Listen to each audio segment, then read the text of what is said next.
stuck here. The cops won't bother me.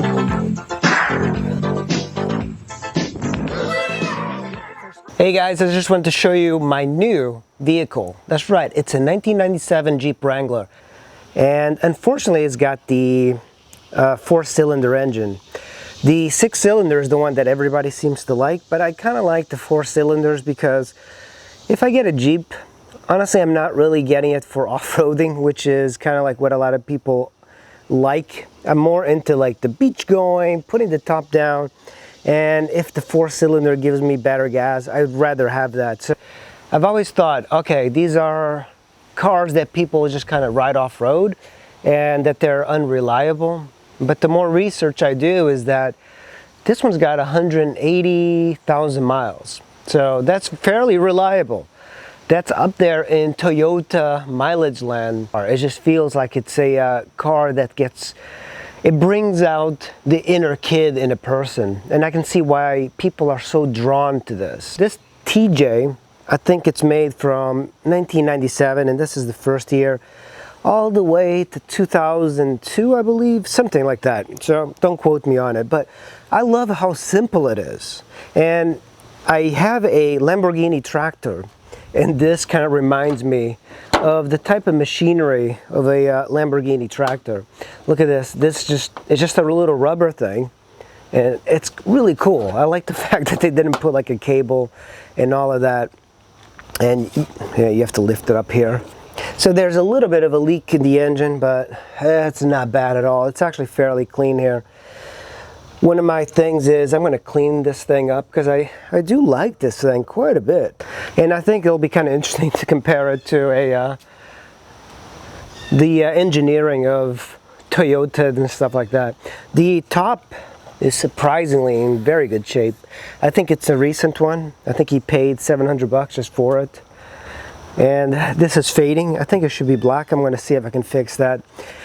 This is straight out of like trailers and tractors. I actually think it's kind of cool. It's got a hitch.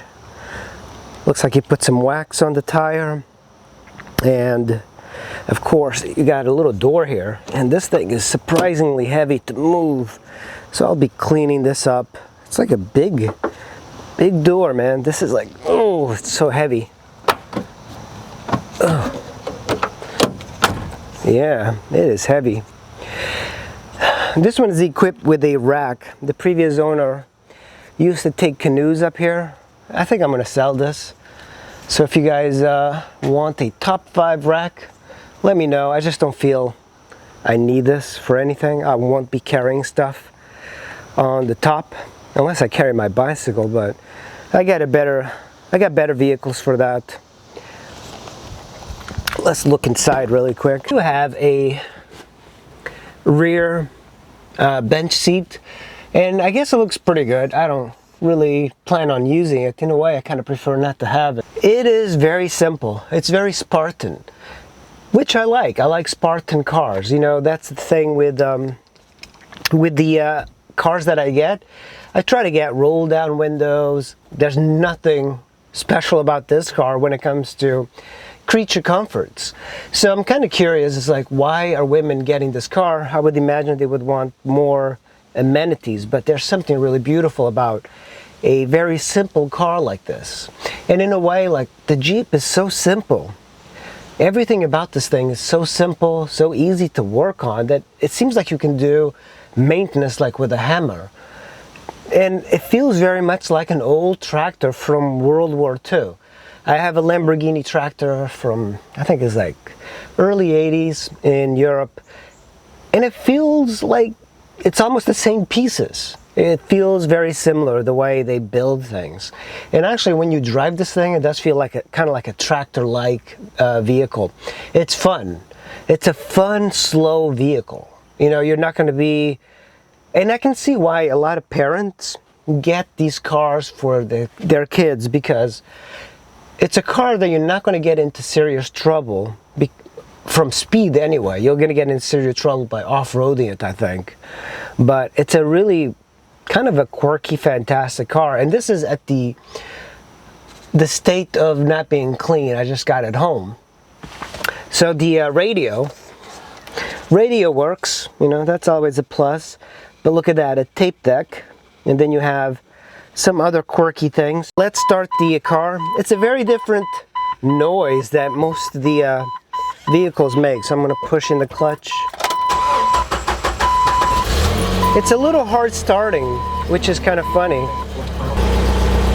So one of the things that is up here is a gear change light. And when you're shifting through the gears, when it thinks you should be shifting for optimal efficiency, it lights up an arrow. But the problem is, when you're driving, and I'm 5'9", you actually don't see it here because of the steering wheel. So it's a terrible design. I don't know what they were thinking about when they built this. And the steering wheel does not tilt or telescope, as far as I know.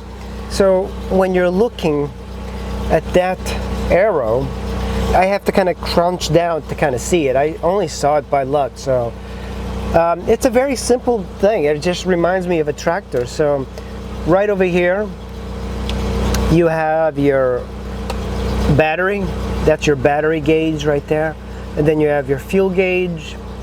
There's a fuel dummy light there. Your brake light, your tach, your speedo, and you have a digital odometer and trip right there, which is actually kind of nice. I wasn't expecting that. Even though this is a 97, on a Toyota or Honda, you would have a little bit more digital readouts. So you have your speedo, you have your oil temperature gauge, and then you have your coolant temperature. These plastics are extremely cheap and they seem like they would break off. The radio works, but it's just a very odd radio. So you have the balance down here, and that's the middle. Then you have your volume, and then your tuner. But the tape deck, that's kind of a retro style.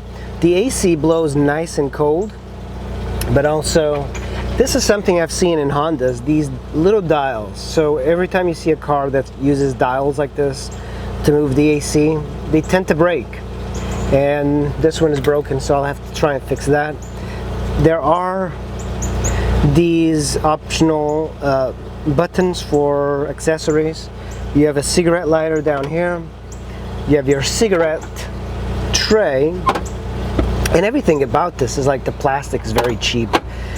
Cheaper than most Japanese cars by far. And here we go. This is the gem. I love the 5-speed version.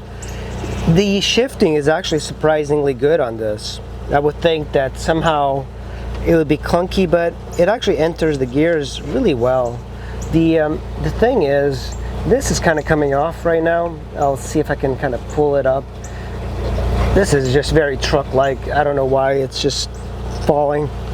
And that's your 4-wheel drive. So this is kind of cool. Right now it's on 2-wheel drive. Most people are going to be driving it on 2-wheel drive. Then you have 4H, neutral, and then 4-low. 4-low is going to be your 4-wheel drive off-road sort of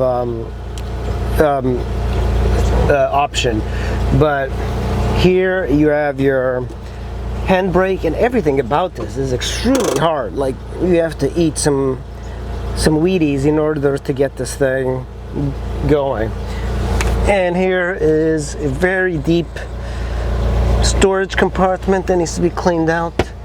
And of course you have all the other stuff here, manuals, the glove box. You do have this rail here, and the reason you have this apparently is that your passengers are going to be holding on to that when you're driving off-road.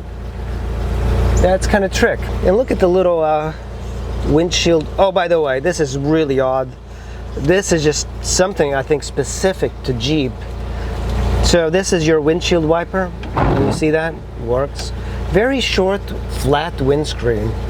But most cars, when you want the windshield fluid to start, you push it in, and this doesn't work. So I was like, how do I clean it? But apparently you have to go up and then back. So I don't think that's... I'm so used to Japanese cars being all the same that I forgot that different cars have different quirks.